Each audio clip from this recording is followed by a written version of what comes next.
because whenever you bring up the Tupac Biggie thing and you like pick a side, you like pick your tribe, and I'm like, see, that's just not fair. It's just like I just like Pac more than Big. It wasn't that I hated Big, but I fucked with Pac.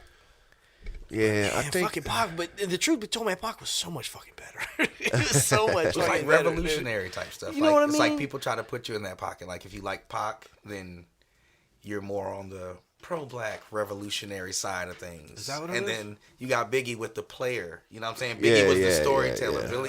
Biggie made you feel good. Pac made you feel him. Yeah. Nah, I like that take because That's I said this a few weeks ago, but it makes sense in this aspect because Biggie was New York as fuck. Like Pac transcended demographics, areas, like cities. Like he went past all of that shit. Yeah. You know what I mean? To where a white boy from South Carolina was in his room listening to that shit, feeling like listening to Dear Mama, like rapping that shit in the mirror. You know what I dog. mean? Like shirt off and shit, doing yeah, push-ups. like No I matter felt the that color, shit because me and my mom had tumultuous relationship throughout the years. You know what I mean? And it's just like, hey, forgive me, my shit's fucked up, but we gonna rock out. But yeah, Brenda's got a baby. Like all that shit is just like it goes past just like where you're from. Yeah. What you like, everybody can feel it. It doesn't matter if you're 16 years old or you're 60 years old. Like you understand what the fuck he's talking about. I've told this story before, but I think it resonates kind of with what we're talking about. Like when Brenda had a baby, was obviously an older song, but one night me and my mom, she had to pick me up from work. We listened to that song, and she was like, "Turn this shit off." And I was like, why? She's like, this is like so fucking sad. Like this, like she had a baby student in the trash and shit. I was like, well, hold on, Mom, let's talk about this. I was like, I'll turn it off because you don't like the sound of it, but like, so you felt something with that, like that made you feel something. And she's like, yeah, it's fucking sad. I was like, then okay, we could turn it off, but just know that we're turning it off because you felt that shit. Right. Yeah. It triggered you. Yeah, in it did shape or something form. to you. Yeah. Hey man, hey. And Biggie, I mean, Pac wasn't Biggie, about just being entertaining. He was no. And Biggie ain't no slouch either though. Like that. When I die, fuck it, I wanna go to hell. Like that shit's like, it's like Biggie's deeper than people give him credit for. That's a fact. And he didn't get the time to really put out. I don't want to say he didn't get the time because he had just as much time as Tupac, if not more. He just didn't utilize that time like Tupac did. You know what I mean? Yeah. And a lot of artists don't. That's one thing that I set out to do. I feel like I did. Like I got 60, 70 unreleased songs. I got hundreds of released songs, and they ain't all the best. And that's what I feel like. Anybody who picks Biggie over Tupac is because Biggie had quality over quantity. Right, so like you can dig through Tupac shit and find a lot of like a lot of mid shit. That wasn't it. Yeah. Yeah, or a lot of reused rhymes and reused schemes and shit. But he was working. You know what I mean? He was like working. When you watch the documentary, it really puts it all in perspective. Like the one that, what was it called, Resurrection? Yeah. Where he was like, I had a prophecy, I was gonna die, and I was like, gotta put out music. I want to have music. I want to have a legacy, and he did.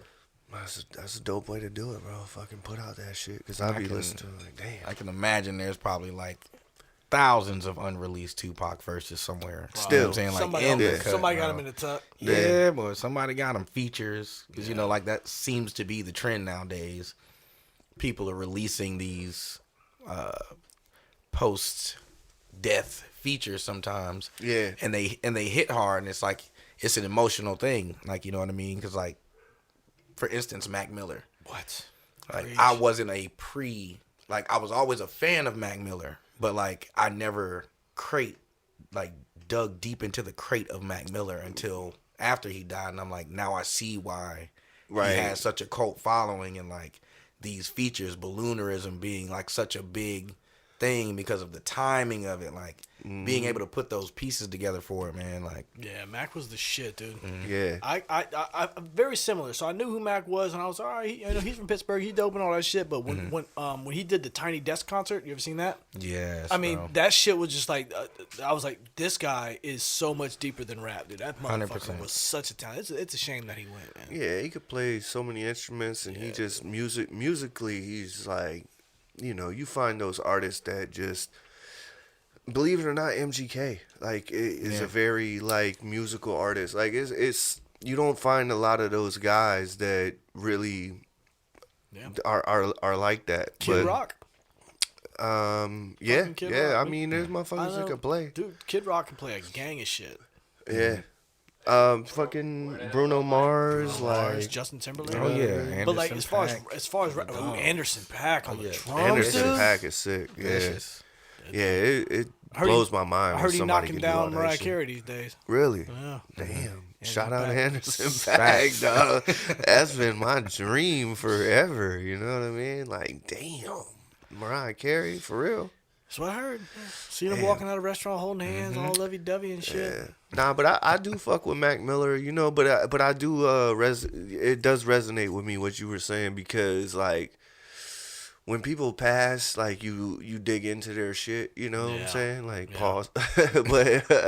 but yeah, you find out like why people love them so much, you know what I'm saying? And like, but I do hate when people dig in and they don't, and they act like they loved them You've the been whole a fan time. the whole That's- time. that's the I'm thing. always honest Yeah. about it. Like, Me too. Like there's you were hardcore you Mac fans out here. I'm not gonna ever play with them like that. No, You feel me? no, Like, yeah. I know how it feels to be a fan of like Wayne. You know, people Yeah.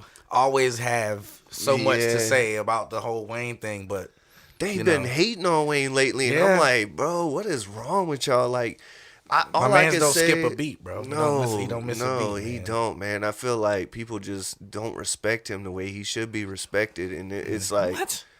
they don't like Lately or just lately. Oh, I'm about to say. yeah, Like lately. Just the lately. industry does, people yeah, don't. Like yeah. the fans industry, don't. like it's a people who different thing. matter, respect him. Right, You know? right. If you talk to M, you talk to Kendrick, you talk to Yeah. any of those guys, and they They all know. putting Wayne in their top 5 to 10. You know what I'm saying? Like, Mm-hmm. period. Shout out to And the Gucci. only reason they would put him after 5 would be because of like people like Tupac, Biggie, Jay-Z, like that's, and it's not even because those guys are better than Wayne. It's just because like they have that connection and nostalgia. You know what I'm saying? Like, Legendary. yeah, They legendary. started something. Yeah, Like, they started something. Exactly. Like Wayne would tell you too. Like there is no Wayne without Jay-Z. Like Jay-Z molded Wayne's flow and style and cadence, but Wayne took it to a whole, you know what I mean? Yes, Because sir. Jay-Z's not Southern. And like Well, Wayne had this great opportunity to hear Jay-Z and Andre 3000 and be able to be like, I can. And then UGK and No Limit, like he grew up in Louisiana, and then he had influences like those guys, and like, what are you gonna do but to have that raw talent and skill, and then love artists like that? Right. Yeah. You're gonna become something great. You know? You've seen his episode on Drink Champs, right? Where he kind Yeah. of goes in. Yeah, that shit was very interesting to me. How he was like, when I go to school, we would rap. It was all like New York flows. Like I was a Biggie fan. I was a huge Biggie fan. Jay-Z is like, and I could have to go to the studio and then I had to record with the Hot Boys, and I'd be Woody. You know what I'm saying? Facts. Choppers. It's fucking crazy, dude. You find the balance, you know what I'm saying? Yeah, Like, but dude, to have such talent in both ends of it. Yeah. Well, I feel like right here at this table we have 3 MCs that are a product of that. You know, Absolutely, like that absolutely. grew up Southern, and so like have that kind of Southern, or you know, like been around Southern shit, so we understand like the Southern melodies and Right. vibes, and like how to really like, you know, the 808s and like that type of shit, but then also like studied people like Nas and Biggie and Jay and Wayne and, you know, Andre and Andre. you know, so Bun B. like Bun B is a big influence on my. I've come to find that out over like when I write. I find myself like not following, but like mimicking cadences that Yeah, Bun B would come I up with. I could see that. Like Bun B, I would attribute to your cadences, Yeah. but you definitely and not to like diss Bun B, but you got way better bars than Bun B. Yeah. Bun B's not a bar rapper, you know what I mean? Yeah, he's always been a sleeper because he come like once again he'll hit you with that slick. You feel me? Like Pimp C was the same way, but Pimp C had the bars. He had different flows. He can ebb and out of it. Now Bun B can do the same thing, but I think a big thing with UGK was playing on the fact that Pimp C was the wordsmith. Yeah.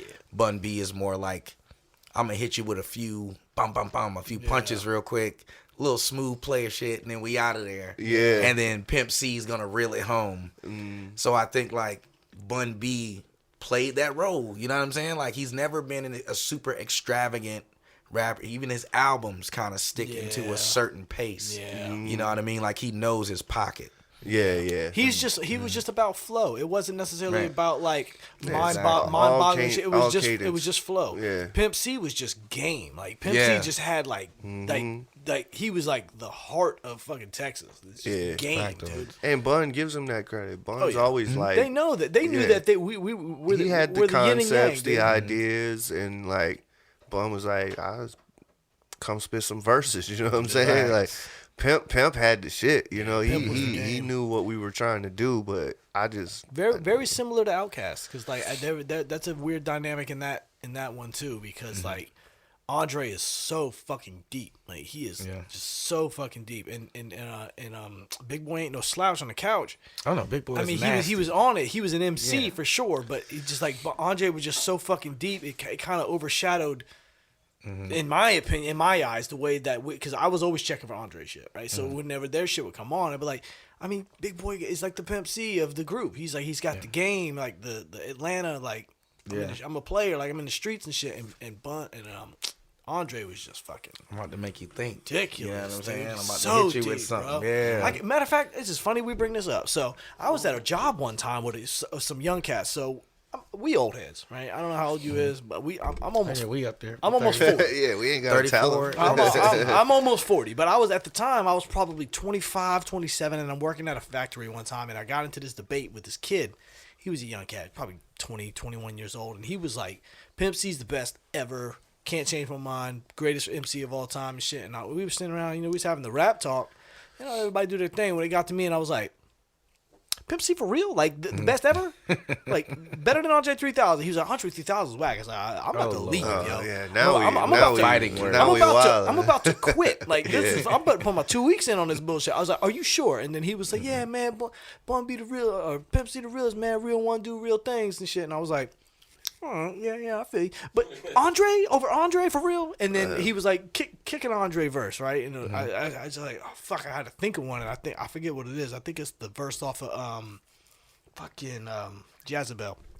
I started rocking that shit, and I was like, That's the one I was gonna think of because that might be the hardest bar to me ever. Which is one? that if you tune him, then well, he might get picked that's on. a different song.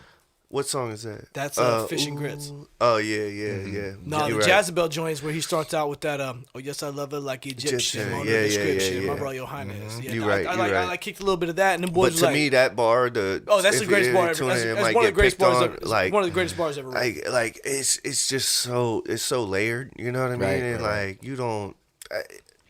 That bar to me is like the epitome of what I look for in a bar. Me like, too. Right. That's hip hop to me. You know Double what I mean? entendres, triple Yeah, entendres. just like triple entendres. Just like if you tune it, if it might you get picked if up. if you make him, and he was saying like if you make your kid successful, he might get picked on. If you make him like the world, like nobody's gonna fuck. You know what I mean? Like it ain't gonna be a big deal because he's gonna be like everything else. Right. But if you make him great, if you make him like capable of doing some shit, then he might get picked on. It's like your guitar. It's like, like if you, it's just so crazy. So deep, like, I know.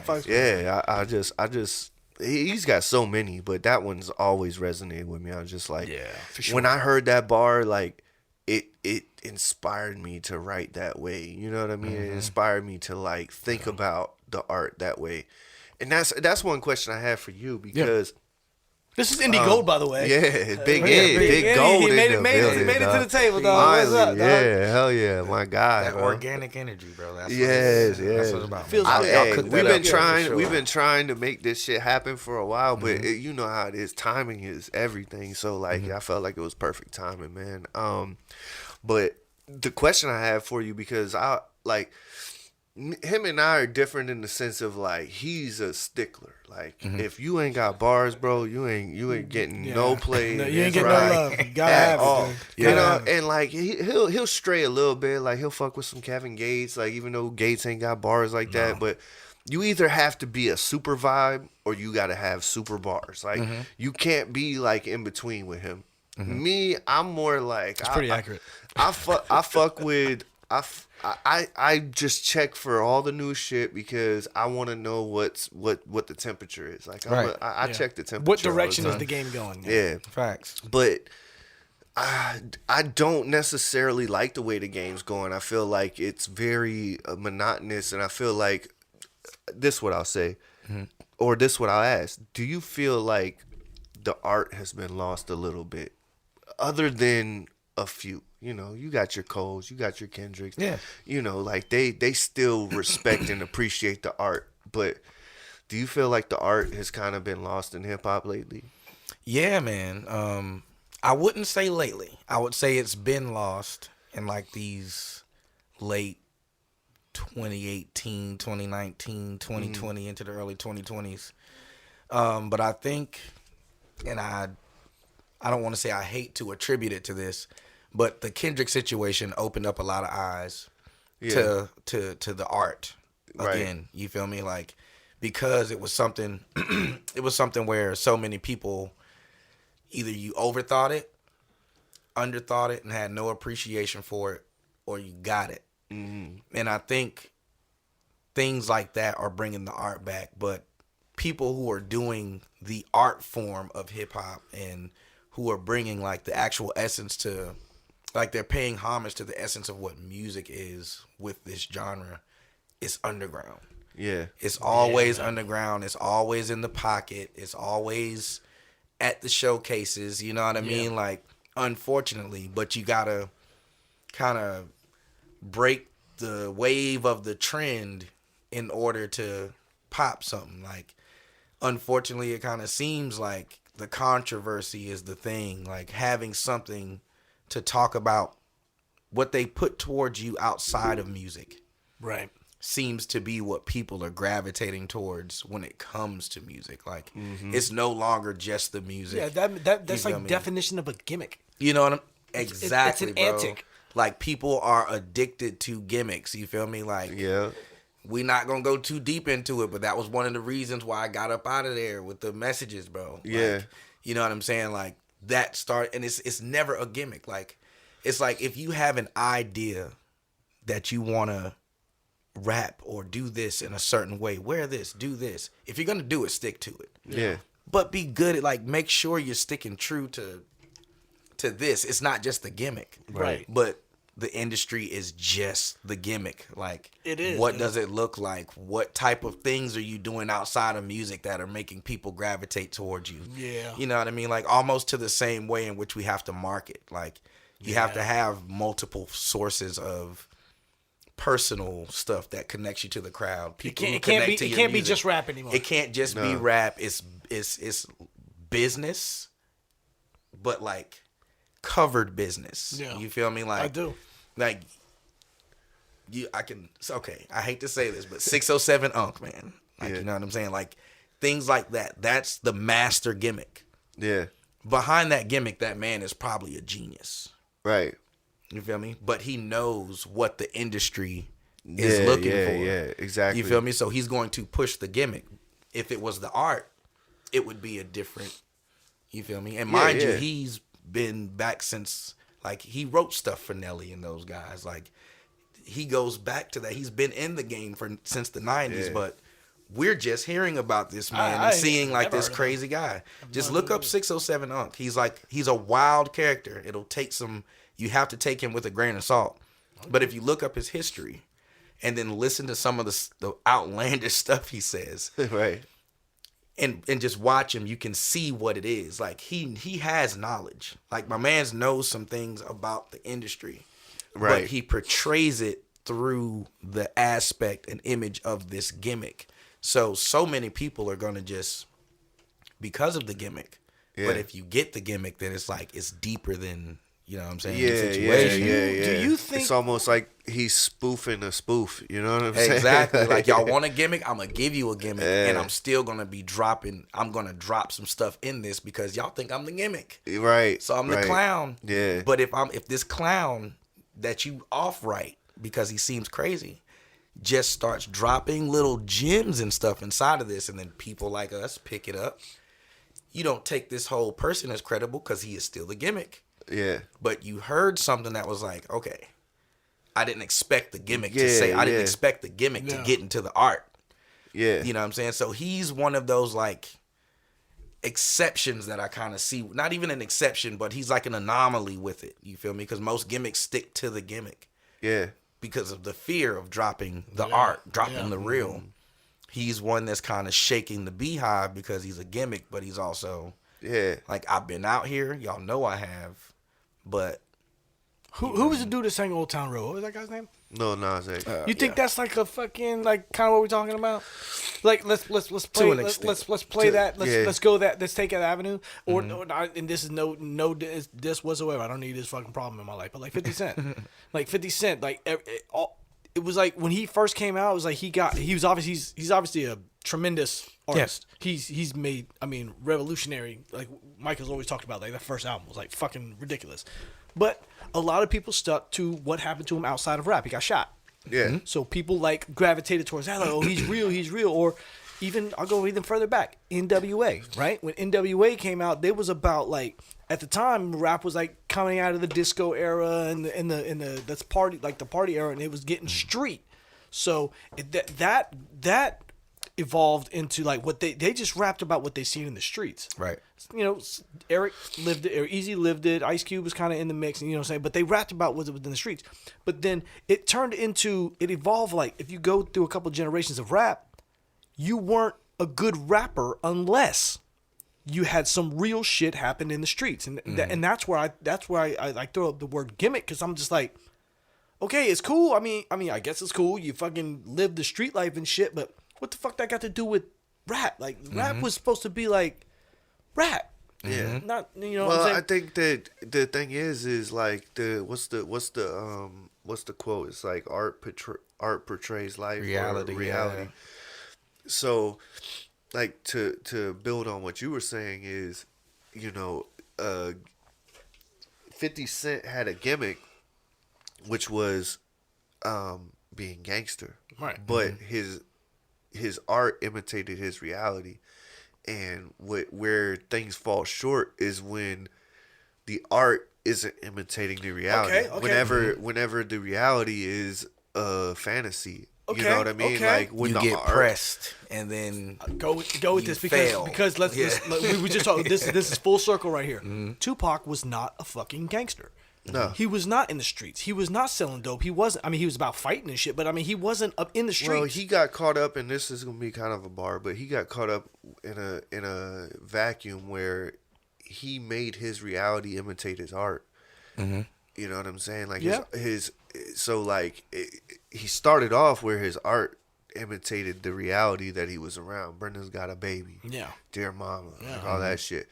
But then his reality shifted, and he started using his new reality to create art. And that's when the gangster persona came along. he get money. He around gangsters. Yeah, well, he was around Suge and Yeah. like everybody that was kind of like in the mix in the documentaries and interviews and shit. They have said like Suge made him feel protected in that world. Yeah. Where if Suge wouldn't have been there, he'd have never went as hard as he did. But Suge was his protection. I'll bring it all the way full circle because you touched on Kendrick a little bit. Pause. I didn't mean to say it that way, but you know what I'm saying.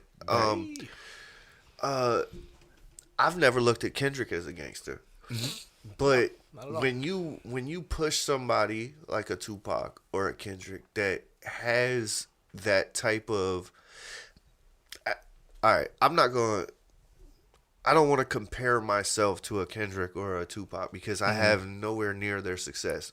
But I'm similar in the sense of I'm not no tough guy. Right. You know what I'm saying? But mind wise, I'm tougher than anybody the fuck out there when it comes mental. You know what I'm saying? And if you think you can challenge me mentally, meaning bar wise or deep thought wise or introspectively, I'm only going to let you do that for so long before I flex this muscle, which is my brain. You know what I'm Facts. saying? And I feel like, and I feel like that's what happened with Tupac, and that's what's happening with Kendrick. Is like, look, I'm not a gangster. Yeah. The only way to get across to you is to play this gangster role and to be a gangster. But what it really is like, you thought we was playing some fucking checkers. You thought you was going to jump all around the board and king yourself and talk about you're the king and shit. But no, you know what I'm saying? Like, we playing chess and it's checkmate, motherfucker. Like, you thought you was across here, but you're not. You know what I'm saying? Kendrick thing is you weird thought that you you were bring across here, but you was in my crosshairs. Bars. Yeah. But you look at his first album, Good Kid, Mad City, and you look at like the little clips or the what are they called? Like the interludes and the outros and shit on the songs, and it wasn't about Kendrick being hard. It was about him being a victim of his environment. Like them boys robbing him for his van and shit. Like you're saying, like, so he wasn't. I like the fact that he never portrayed that I'm this big badass stuff. Well, in the beginning at least, he didn't portray I'm this big badass stuff. I still don't think he is. He still doesn't. But his portrayal is what I really appreciate. What I was talking about, the gimmicks not being a part of it. This is what I appreciate. He was the kid that was like found his refuge in rap. Like Eminem. Like Eminem was bullied. He was definitely not a tough guy, but he found his refuge in fucking rap.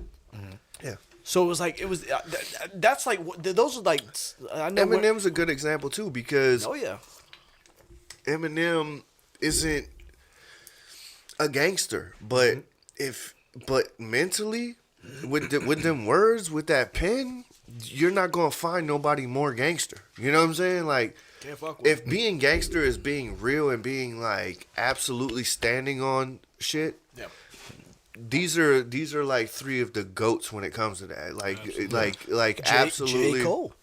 You know, right back in there, dude. Yeah, Drake. I mean, like, I look at it like this. Like, when it comes to, like, gangster persona and gangsters, you know what I'm saying? Like, when it comes to the realm of hip-hop. So, like, we were talking about Jim Jones earlier. Jim Jones dropped an album some years back called Product of My Environment. Right? So, if you look in the Kendrick story, like, from the K-Dot days to currently, like, you ever went to school with, like, that one basketball player? Like, he was the all-star basketball player, but he's always around, like, the drug dealers, the gangsters and killers. Yeah. And he ends up not making it. Right. Yeah. Right? That's, like, the story. But we also fail to realize that, like, there's so many that do get in there. That's why you have stories like Ja Morant. He gets into the league, and these people that he's been around, so he might have shot a couple fades. We don't know because he's the basketball player. Right. But when you're in that lifestyle, when you're around these guys, they understand you're the ticket, bro. Yeah, man. We're gonna protect you by all costs, like you said earlier. Tupac had a certain level of protection. Yeah. You feel me? Kendrick is protected by gangland. Yeah. You feel me? California is gangland. He is one of the people who was Nipsey Hussle level connected. You know what I'm saying? Like, his face is good in all hoods. Yeah. You know what I'm saying? So, as opposed to, and he don't even talk about it like that. You know what I'm saying? Like, he talks more Black Israelite stuff than he does on that. But his backing with California, like the hood in California, Black community in California, is much more pressure because he came from that. He grew up in these places. So he's one of the rare people who take that and has molded it into this thing where I can show you how I was a victim of this. I saw all these people. My OG was this guy who gangbanged, and he was telling me to stay in school, and he got shot at a Louis Burgers. You feel me? I can tell you that story. And then you got Tupac. Tupac was a black Tupac's mom, Black Panther. Right. His family, super black political. You feel me? He understood at a young age the dichotomy between what it means to be a black man. He understood what it means to be, and that we are perceived in these ways as niggas. He understood what it meant to be a revolutionary. All of this through the gauge of his mom, his father, and poverty. Afeni was a crack addict and a revolutionary that had to leave the country, brother. Yeah. That's a crazy, that you are the child of this. You are the product of this. But then later in my life, I get wrapped up in some gangster shit. All of that energy that's already in you became Machiavelli. Yep. It became the Pac that we watched at the end. It became Thug Life. It always had a deeper meaning. Oh, yeah. But the gimmick, like 607, the gimmick is what you push.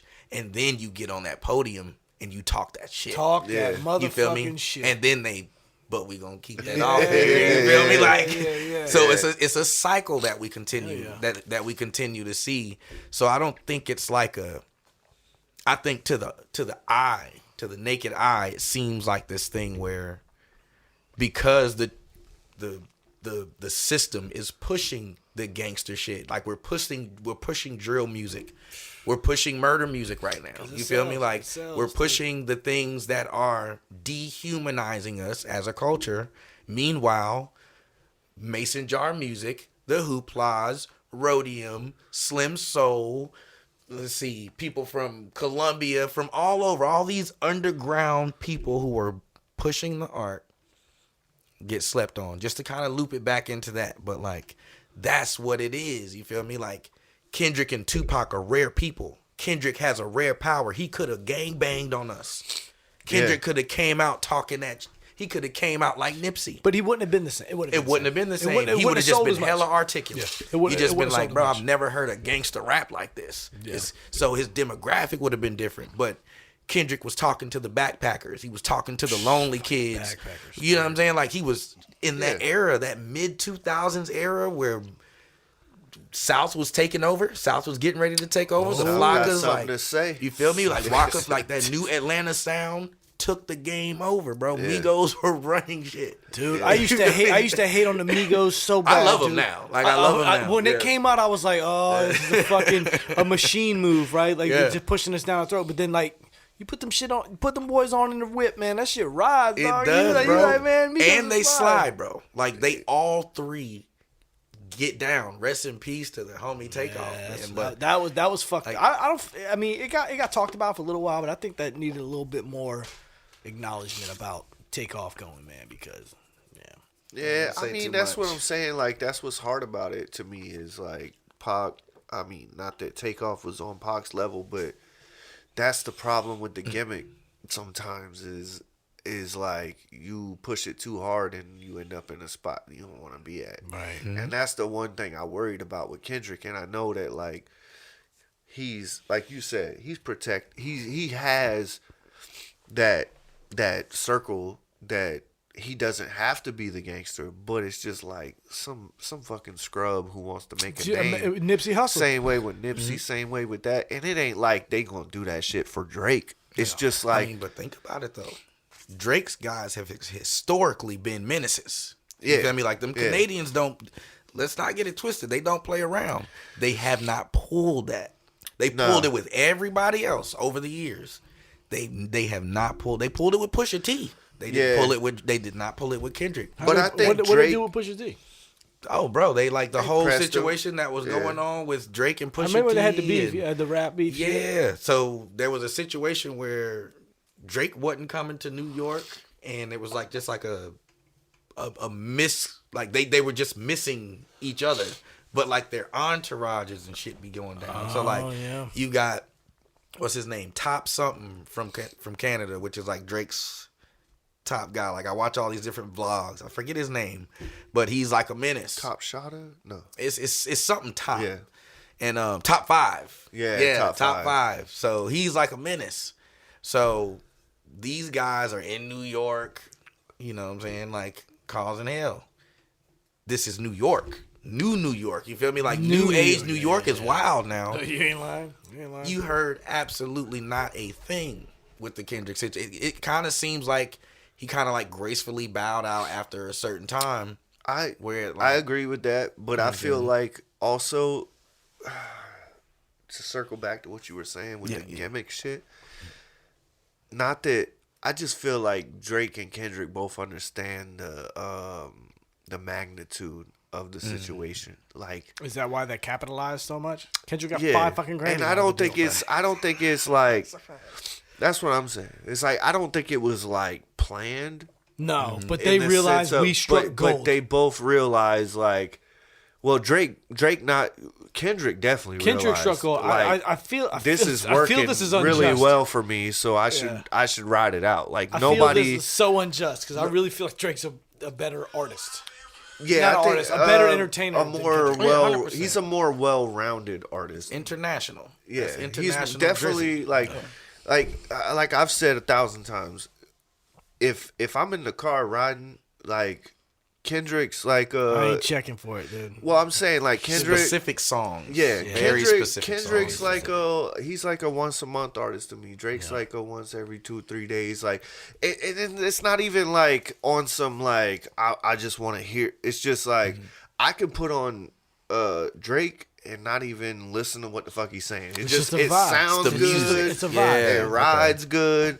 Like Kendrick is. I've always said this. Kendrick to me is like M. It's like every once in a while I throw on some M when I want that certain that you know what I mean. I want that I'm little. I'm trying to go there. I want that little toothbrush in my ear. You know what I'm saying? I want that thing that hip hop. Yeah. Itch to be scratched. That fucking like I want to think about some shit. I want to fucking like I want to be inspired. Like that's when I put on some Kendrick or some M or some shit like that. Drake is just like I could just put on a Drake playlist or Drake and similar artists and like background music. That shit could go all night. It's like hiring a cover band for the fucking you know what I mean? If you got a bar, you're like, okay, I can either book Indi'Gxld, he's dope as fuck. I could book him and he's gonna come in, he's gonna do 2-3 hours and that shit's gonna be dope as fuck. You know? But everybody's gonna have to sit here and like listen. Yeah. Right.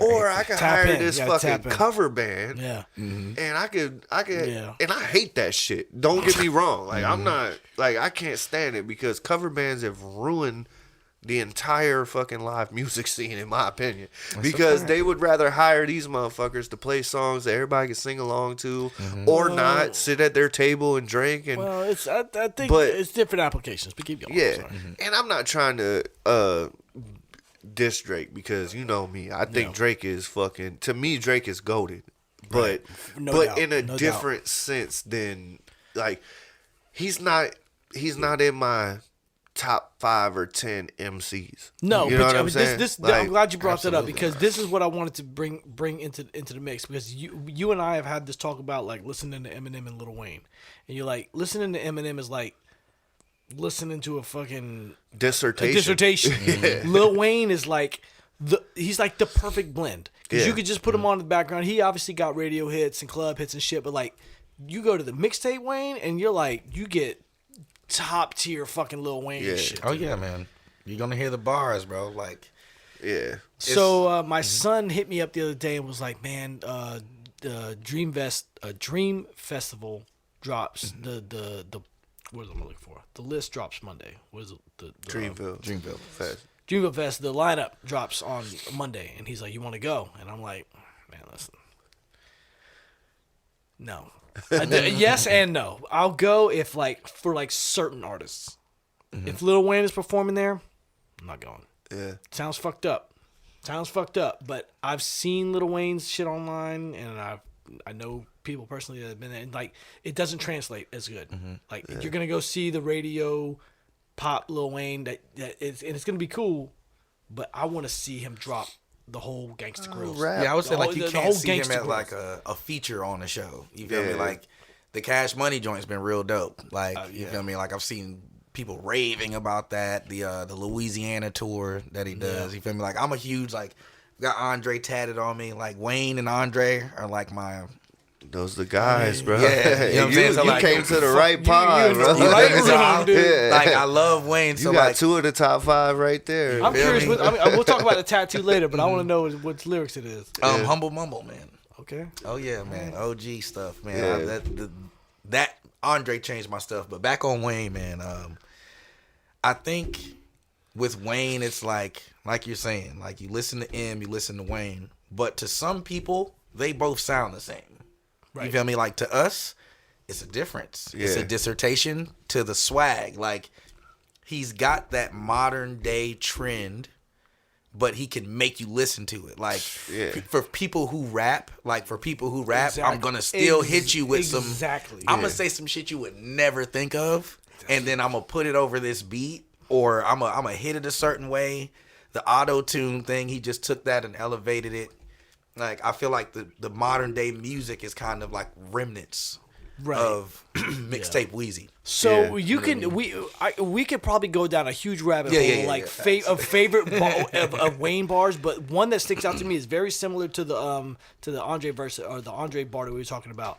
And I never thought somebody like Lil Wayne would come up with it. And it was on the mixtape. It was on I think No Ceilings mixtape. He says, "We roll them killer plants, turn it to little shop of horror." Bro. You know what I'm saying? Like that's like motherfuckers don't know what the Little Shop of Horrors was. It was a musical about a plant that ate. It was a killer, bro. Yeah.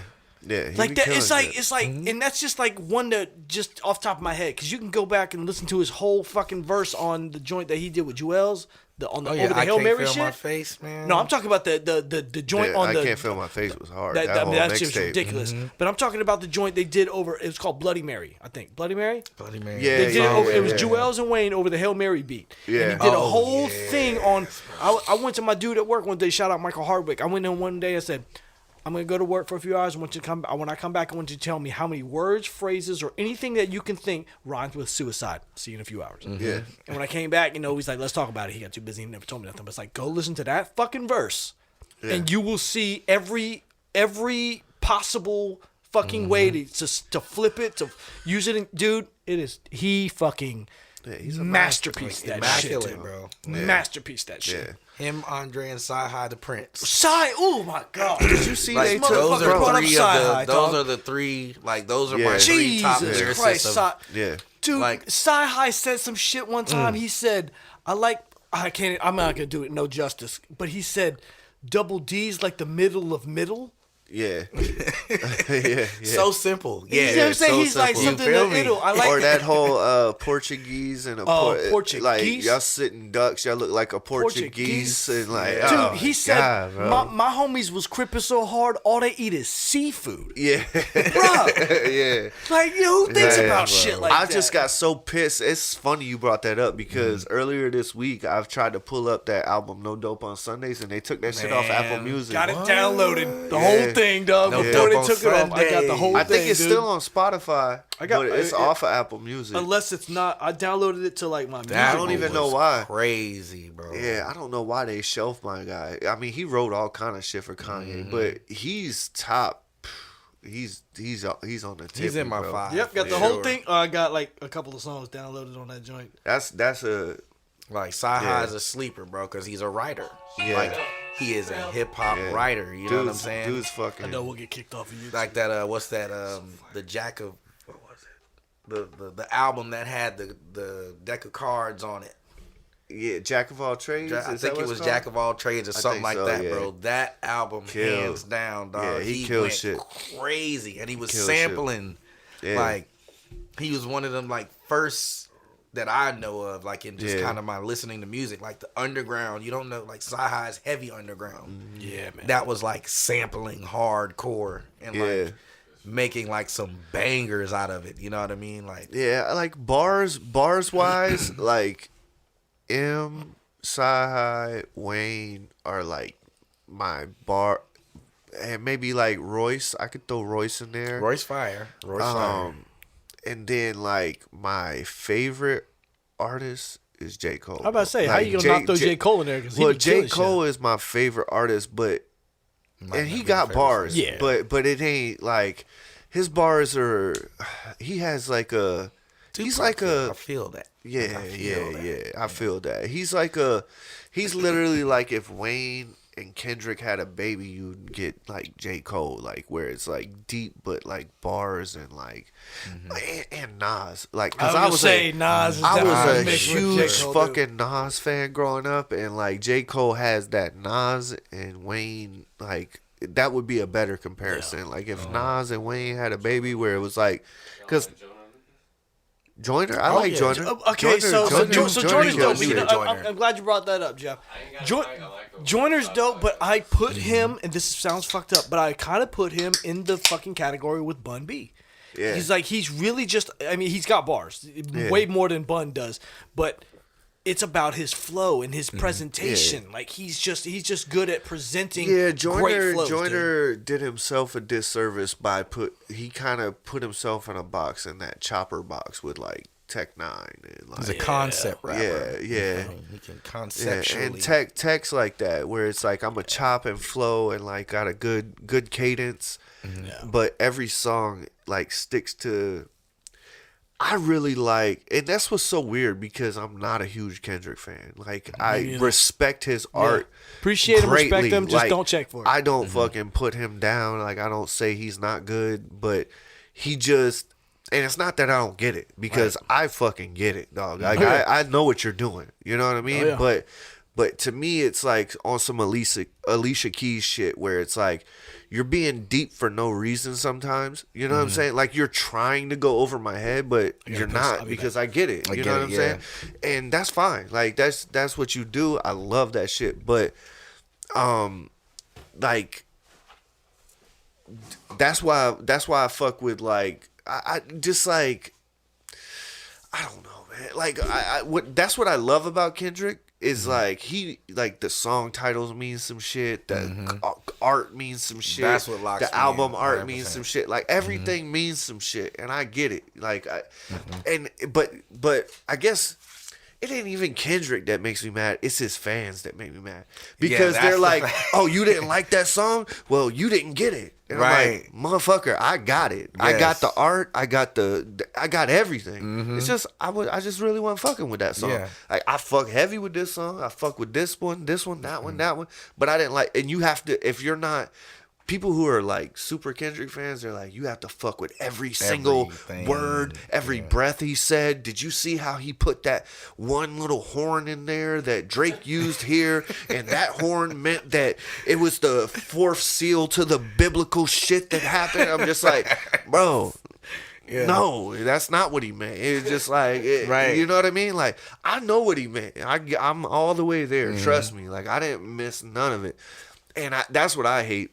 Because I fucking love Kendrick. I think he's oversaturated, man. They make you not just like it. It was like and not to compare Kendrick to Kevin Gates, but it was like you remember like a few years ago when everybody was like sharing Kevin Gates quotes and like acting like he was the deepest dude on the planet, and I was like, bro, this dude is not deep. You know what I'm saying? Like I fuck with Kevin. Like, and he is like, he's not stupid, like by no means. Like, he's a smart guy, but man's is crazy. Motherfucker, he is not that deep. And I'm not trying to say Kendrick is that deep, right? But it's not like I'm not deep enough to understand it. It's just like I have the right to like be like, I don't want to dive there today. Yeah. Like that's, and it was super deep, but it was just like sonically, it didn't catch me. You know what I'm saying? Like I feel that. Like lyrically, I get it all the way. But that's why I fuck with Cole so much because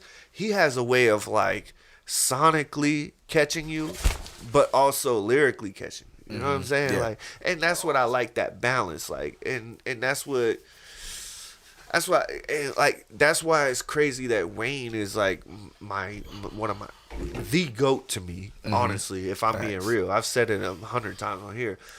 But we talking about top 5. But oddly enough, his shit's not like sonically pleasing. You know what I'm saying? Like he has a very abrasive voice and a very like wheezy. It's just not it's not like smooth like Cole is. You know what I'm saying? And like but just the way he raps is fucking incredible, you know? And it's the word, it's the intangibles. It's the intangibles. Like, well, me and him, like, we used to go back and forth a lot because, you know, up until Wayne. All right, so in case you didn't know yet, we're white boys, right? So obviously, M inspired us like tremendously, like to see somebody that looked like us doing what we love so much, because we loved it before M ever came out. You know what I'm saying? Like we fucked with, like, we loved hip hop before M came out, but it was like intangible to us. Like we weren't allowed in there. You know what I'm saying? And he like was like, yeah, we can get in there. Yeah. But then once we tried to get in there, we weren't like M.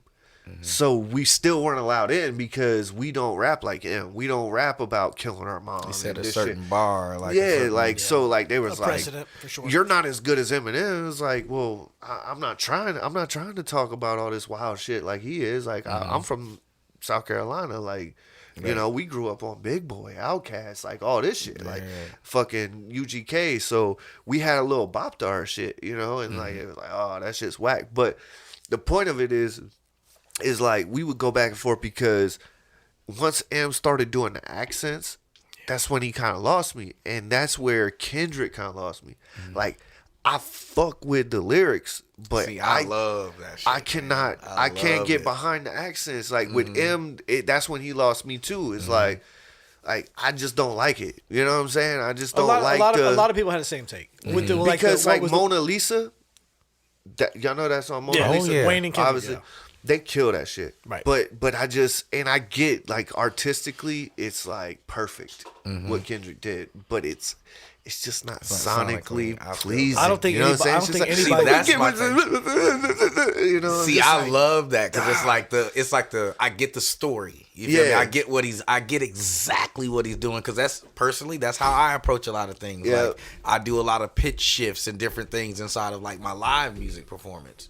You know what I'm saying? Especially like, because we were talking about cover bands earlier. So, like, we're doing a thing where we have a bunch of originals and we're wrapping you in by playing some really cool covers. Like, dope. I did Not Like Us the other night, like, with a band. That's super cool. You know what I mean? Like, word for word. You feel me? Killed it. You feel me? But we're using that as, like, the focal point for... So, we have 3 sets. We're doing our original music. Will bring you into this one little lane real fast. You know what I'm saying? So I love shit like that. Yeah, you know, so like little segues. And, well, it just recaptures it. It brings them to familiar land. Yeah, right. You know what I'm saying? It kind of just like reels you back in, and so I think that's like my personal thing for like Kendrick's music. You know what I mean? Like on top of relating to Kendrick in just like background, like coming up, you know what I mean? Like I was a Rolling Stone all over the East Coast, you know, single mom, you feel me? Got taken from a mom, like all kind of wild stuff. So like relating to him on the lonely young black child thing, and then to relate on a deeper aspect, to take it like back to songs like Mona Lisa, it's like this man is like, I don't know. Like, you feel me? Like, I'm about to go into Kendrick fan mode and start breaking it down. You feel me? Hey, like, feel free, bro. Feel free, bro. But, like, it's just those type of things. You feel me? For me personally, like, the artistry, that to me is the artistry. Because it's one thing to be able to, I can rap this verse frontwards and backwards. You feel me? I've got this immaculate skill.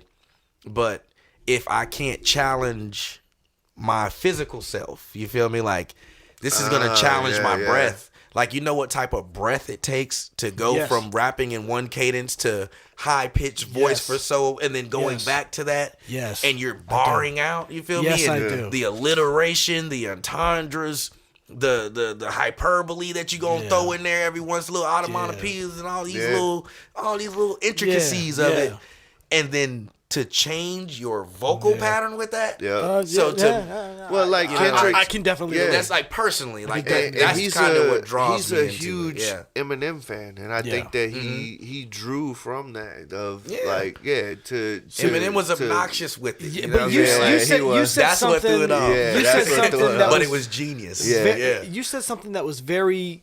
So we talked about the Super Bowl performance, right? Mm-hmm. And I liked what you said about it.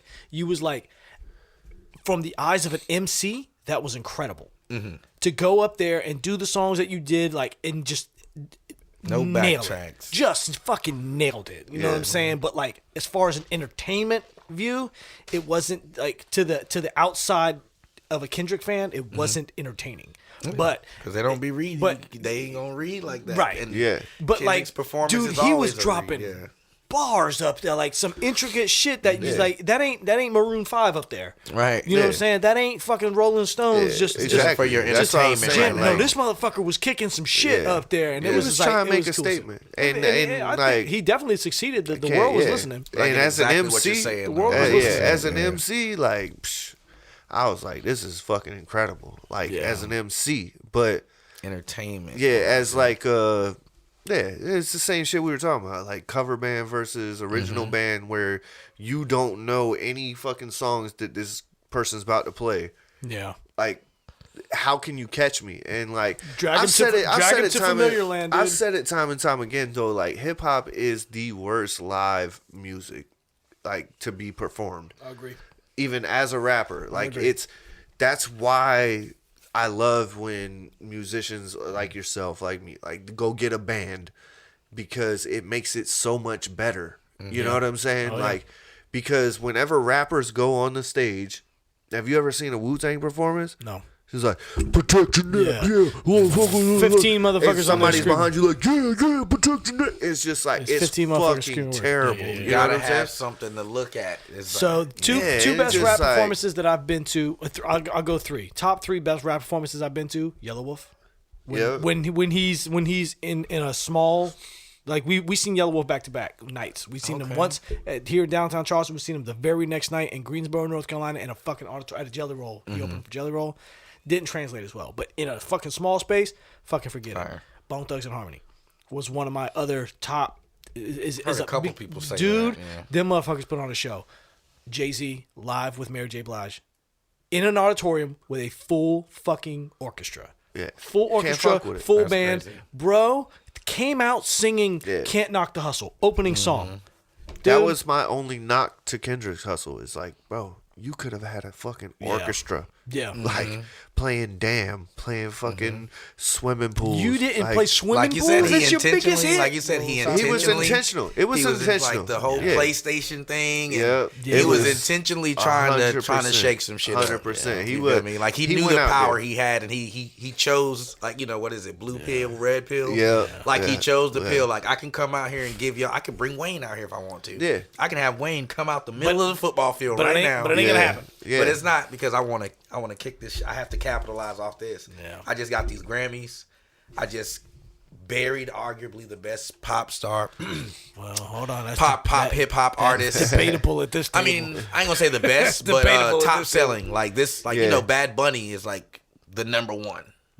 Yeah, Bad Bunny is like the number one. Damn. Like in the world, bro. Like Bad Bunny is that guy. Like monetarily, statistic wise. Damn it. And then it's Drake. Yeah. All right. You know what I'm saying? So like, he took down like the prince of music in the world. You feel me? Like in a matter of months. I ain't gonna say take down, but I'll just say he stopped the run. Or not even stop.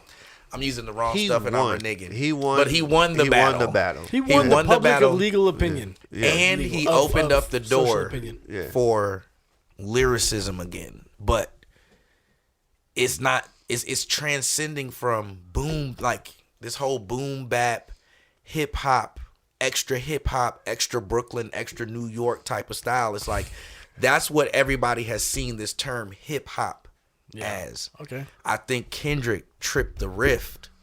Like it's no longer just that.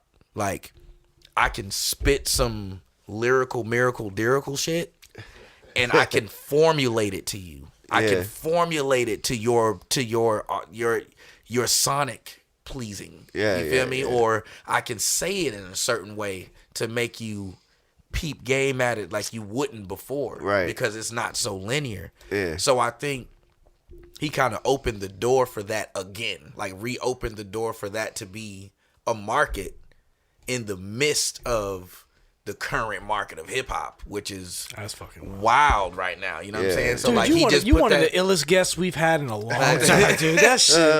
I just think about this shit a lot. No, man. it's Like, good. That's what that's what makes it so ill. It's like it's so. Well, I hate started to sound like an echo chamber, but it's great conversation, dude. Yeah, but I started to feel bad because all we did was talk about fucking music for the whole entire podcast. But I kind of knew it was gonna go that we route. can do part 2, part 3. But yeah, like, let's you do feel it. me? Like, you feel The me? vibes are I've got immaculate. so much The stuff vibes to like. are fucking immaculate. I mean, I definitely wanted to. It's my first official podcast. For sure. Like, Really? This is like I've done like a few on-camera interviews. Yeah. Like I did one with New Unheard Entertainment. Like, but this is like the first full-fledged, multi-faceted. Like this is. We like, appreciate. We're not about How to you hit you feeling with right questions. now? Oh, we're gravy. It's just gravy, a vibe, right? man. Yeah, we're excellent, it's a bro. vibe. Like, I mean, I want to like. Usually, I like to like. Him and I have a huge problem with talking about music. Obviously, like, It's our comfort zone. I'm the wrong one. especially I'm a hip hop. gaslight. Like It's when our it comes to comfort hip hop, dog, we will talk all fucking night. We'll shut these fucking cameras off And we'll talk for another 2 We'll hours talk about for this another shit. 2 hours about fucking Right. hip hop, dog. But usually, I like to like fit, like maybe 10, 15 minutes of the shit and like learn about where you from, like what makes you tick and shit like that. But but it was a great interview. Like this is what we love. Like it's like we don't want it to be a fucking interview. We want to sit here and Just a vibe, chop it dude. up with a great person with a great vibe. Like I was telling you before the pod, I love that like you're bringing hip hop, real hip hop to South Carolina to this scene down here like we've never had. You know what I mean? Like you coming out Saturday, like he booked us, but he's like doing shows that have real MCs that, and not just that. Like What time y'all go on? What time you go on? Oh no, I just booked the Rebel Taqueria. Shout out Rebel Taqueria. But I just booked the shows there. I'm like their booking agent for. Right. And he's curating like artists. You know what I'm saying? Like, and it's not just hip hop. He does he does everything. But like, I just love to see what I really appreciate what you're doing for the scene. Like for real, because it's like you're marrying the scene in a way that it should be married, where because everyone, like all demographics, all backgrounds love hip hop, you know what I'm saying? But not everybody loves that gutter grimy shit. It's got to be digestible. That's the key word, dude. Like that's the name of the game. And dude. we all grew up on that shit. I love going to a going to a club and hearing some fucking throw the dollars and fucking Project Pat. I love that shit. I grew up on that shit, but you know what I'm saying? Some Project Pat, some fucking. But being from South, some yak, some of that Kodak. yeah. But being from South Carolina, we all know. Like. We all grew up watching movies where motherfuckers was standing on a corner spitting ciphering, where they were all going to the club and like break dancing and fucking don't get me started. and like battling and Shout out to the Elements, man. Elements CHS. was the shit, yeah, dude. he went there. Damn, like, that shit was the illest shit I've seen in so long. That's dude. what I'm saying. Goddamn. And like I know you've got a huge hand in what's going on in the scene. Like you're changing the trajectory of hip hop Of Charleston, in Charleston, dude. like for real. Like I gotta appreciate just that, man. before we get off of here, I definitely had to fucking give you your Shout props out to for Mike that. Live. I Like, think no he's a part of lie. that too. Oh right? yeah, bro. Mike Yeah, Live. that's people. We're That's all in that fam. same little situation, bro. And Yeah. I was having so we have the Extra Chill forum, community.extrachill.com. And so excuse me. So there was a question posted about, where is Charleston hip hop headed from the homie Doji. He posted it some months ago. And another hip hop artist named 80 good friend. Shout out to the homie 80. Make sure y'all get that Scary Movie 6. He challenged, like he had his own perception of what he feels the Charleston hip hop scene is, you know, like just specifically hip hop, like that it's like kind of stale and stagnant, you know. And so from my perspective, I'm like, it is quite the opposite of that, because hip hop historically in Charleston has been tolerated, not celebrated. There we go. And I think that's what people forget, is that we're fighting. It's an uphill battle. So we can't just pop out with a song, have an idea for a show, see a hip hop artist do something at Poorhouse and be like, bro, how can I get a show here, dude? Like, no, it's a community that people have built. Slim Soul, he's the reason I move the way I move. Because I've watched him with his nonprofit organization, Soul Power Productions, put on singularly every hip hop artist that I know at places like Poorhouse, which are these major music venues. But the hip hop artists in North Charleston don't know that. Right. They don't go to James Island to listen to music. You feel me? And it's the club circuit. So it's this weird, not even weird, it's this natural separation of like Peninsula, North Charleston, Somerville, Goose Creek. North Charleston has kind of made a nice little bond right now where there's a circuit of clubs. You feel me? Like you got Jungles, you got 787, you got Atlantis, you got the different spots out on this side. But there's just this weird thing that's always been with, this is the grassroots Gullah Geechee hip hop. Yeah. This is the Project Pat. This is the stuff that, oh shit, my bad. But this is the stuff that turned Charleston away from hip hop music at one form of time, because you had you had the Dinos, you had the Mr. Taylors. They were really out here doing some hardcore and making songs about it, federal songs. You feel me? Like these songs could be used in cases, and this didn't draw to the Peninsula. You know what I'm saying? It stayed in North Charleston and it cultivated and it turned into the club circuit. And then, you know, I moved here 2018. When I moved here, there was no real scene on the Peninsula outside of like a handful of guys who were working the college circuit. Yeah. You know what I'm saying? So you see spots of hip hop, Poorhouse, Royal American, and this is 2018 type thing. You see the Cultura popping off with Bat Monday. You feel me? Like these little small instances. But now it's a completely different situation where there is digestible hip hop on the Peninsula. There is still the crazy circuit of Charleston hip hop that's going on. But there's no multi-genre shows. There's not a rock, hip hop, fucking Americana. Yeah. You feel me? Like there's not, unless it's a big festival, you don't see that just on a Friday night. No. You feel me? It's like, it's a hip hop show, I have to commit to hip hop. It's a rock show, I have to commit to rock for tonight. Right. But you feel me? The shows from 8 to 12, you get there 8 o'clock, you might just not want to get punched in the face with fucking with riffs right now. Yeah. You might want a little poetry or something. You feel me? Like the poetry night. Just trying shit like that. It might not work. It might not always work in every room. Yeah. But it's about trying shit like that, and we've tried it for so long and had different people like you come out, like support the situation in so many different facets. It's like we can put some energy and some backing behind these things now. We can make these shows happen. My bad about that. No, we can make these shows happen, as opposed to fighting to book a hip hop artist on X, Y, and Z show. And there are so many rock bands. There's so many cover bands. Like Charleston is a funky place when it comes to music. It's a very big on the live music situation. Like you gotta have a band in Charleston. You to I ain't gonna say to reach a certain thing, but to just hit those stages. You feel me? Like to hit those venues. To Music Farm. Yeah. Music Farm is not about to hit your email. Yeah. If you are just rapping with a DJ at clubs, You feel me? No matter not how happening. fire you Not are, you happening. feel me? Yeah, like it's not happening. my first thing at Music Farm was through Extra Chill. You feel me? We curated something. Yeah. You feel me? Like we came with an idea. We were able to put something to life.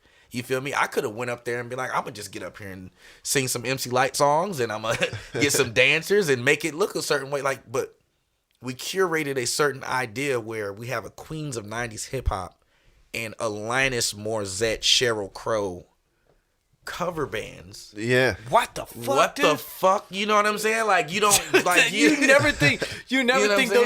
those three Ever. flavors go together. And like it was that. That's fire. crazy, The dude. show was Yeah. crazy. We did the Wu-Tang Rage Against the Machine show. You know what I'm saying? At Music Farm. These were like just minor microcosms just to show like people fuck with this. And that was our biggest, that was Extra Chill's biggest event to date. Yeah. Was the Wu-Tang. Wu-Tang, Rage Against the Machine. And you know that was a tour back at the 1997 The bands tour. the groups toured Yeah. together. Yeah, they toured together. There was a huge Wu-Tang Rage Against the Machine tour in the I 90s. did not know that. And so we did like so Loser Chris, shout out to Loser Chris and the Pocket Full of Shells tribute. They do a traveling Pocket Full of Shells thing.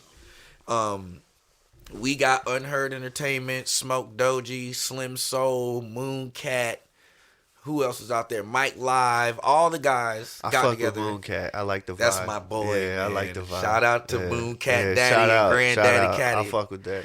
And but they were like, we were able to take this and like translate it with all like, you know, you got New and Unheard. They are Charleston's Wu-Tang, you know what I'm saying? Yeah. And then you got rappers like myself, Moon, different guys, you feel me? Like we're more into we're not as deep in that, like they knew all the Wu-Tang shit, you feel me? Like they had to put us on point.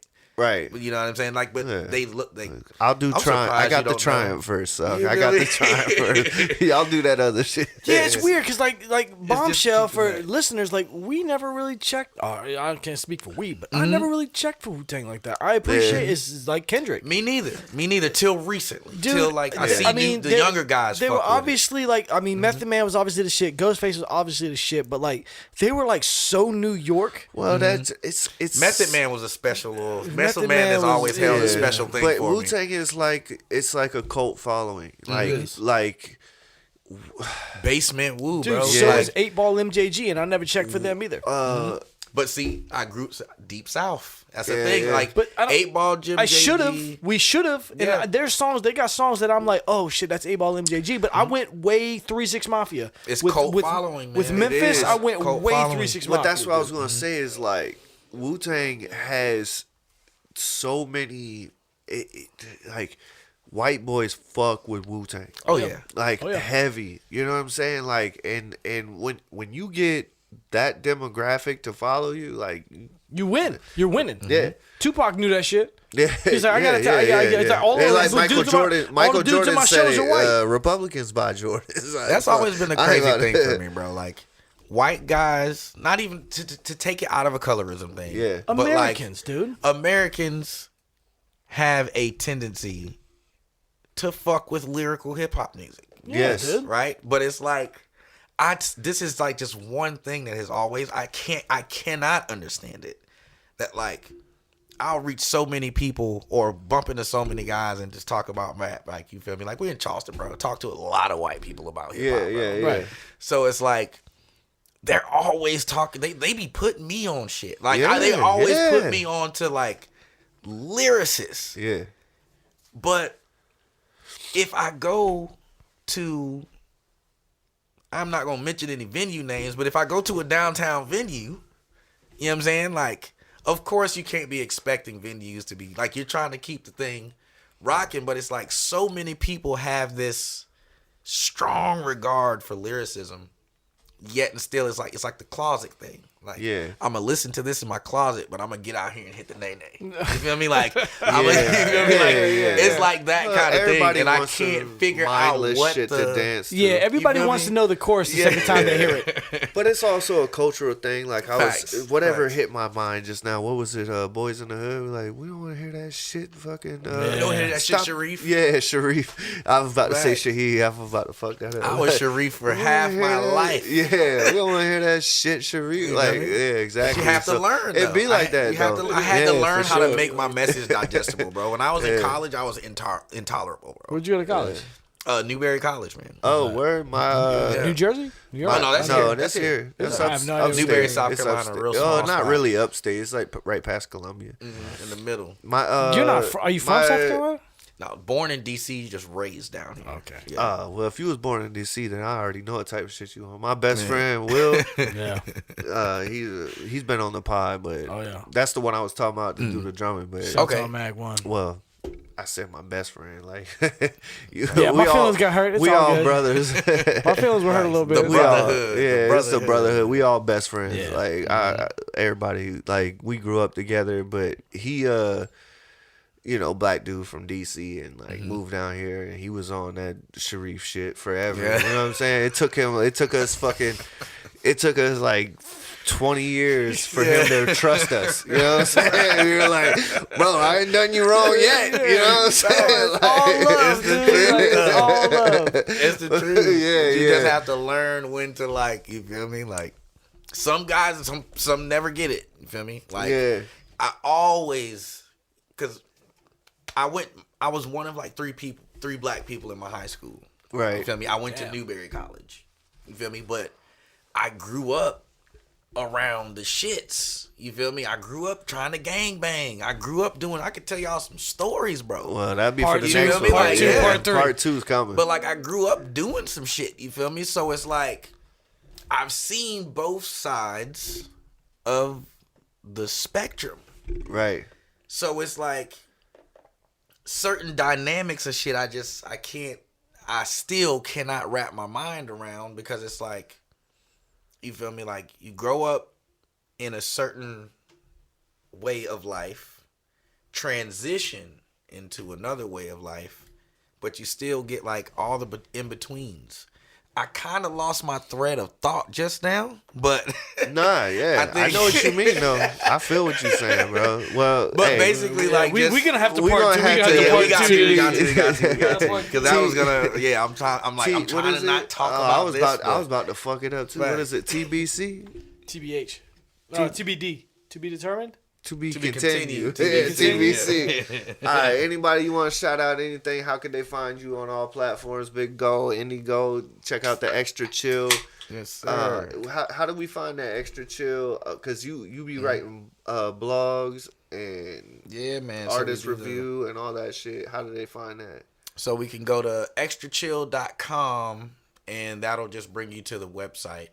If you go to community.extrachill.com, we're building a forum, which is like a pretty much its own social network where we're just trying to get businesses, creatives of Charleston, Chris, which is the owner of Extra Chill, he just moved to Austin, so he's basically opening a chapter of Extra Chill in Austin. Dope. We gotta go see Austin. And he's got some plugs in Philly. So like these are like the three communities that we're building. But of course, Charleston is the mothership. This is the home. Okay. So community.extrachill.com. If you do anything regarding the arts, make sure you just sign up for a free account and just go for it, man. Like, it's just so much going on with that. Hell yeah. Nice. Yeah. Yeah. Indi'Gxld on all the Instagram, Twitters, and Yeah. Twitter's X, Facebook. Big Gold on Instagram, BIGGXLD.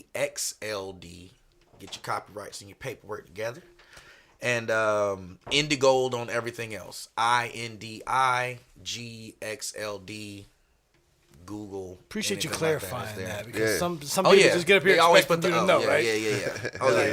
Nice. I always spell that thing out. This was fun, dude. Yeah, this we was appreciate great. you, man. It We was definitely appreciate vibe. you. We're gonna have you back on for sure for a part 2, probably a part 3. Right after we hop off here, we're gonna do a water drop, so that'll hit before this hits. But if you're watching this and you ain't peeped the water drops, then after this, go check that shit out. Share, subscribe. All that, like, Tell share, 'em, Foolish. subscribe. Tell Shout 'em, out my Foolish. cameraman, Foolish. Shout out my co-host, cousin Sal. Hey. Y'all give it up. Go follow my man Indi'Gxld on all streaming platforms, and please check out Extra Chill, man. They're doing some really dope shit. If you follow him, you can find all these shows we've been talking about. He's curated like an extremely cool community of artists, creatives, entrepreneurs. Like, if you want to tap in, whatever you're doing, if you fucking paint, poetry, everything. Everything. Like everything that you do, if you want it to be seen and you want it to be appreciated, like tap in with my guy. Like I always say, think harder, work smarter. If you want it to grow, just add water. It's the Water Pod. Peace. Yeah. Peace.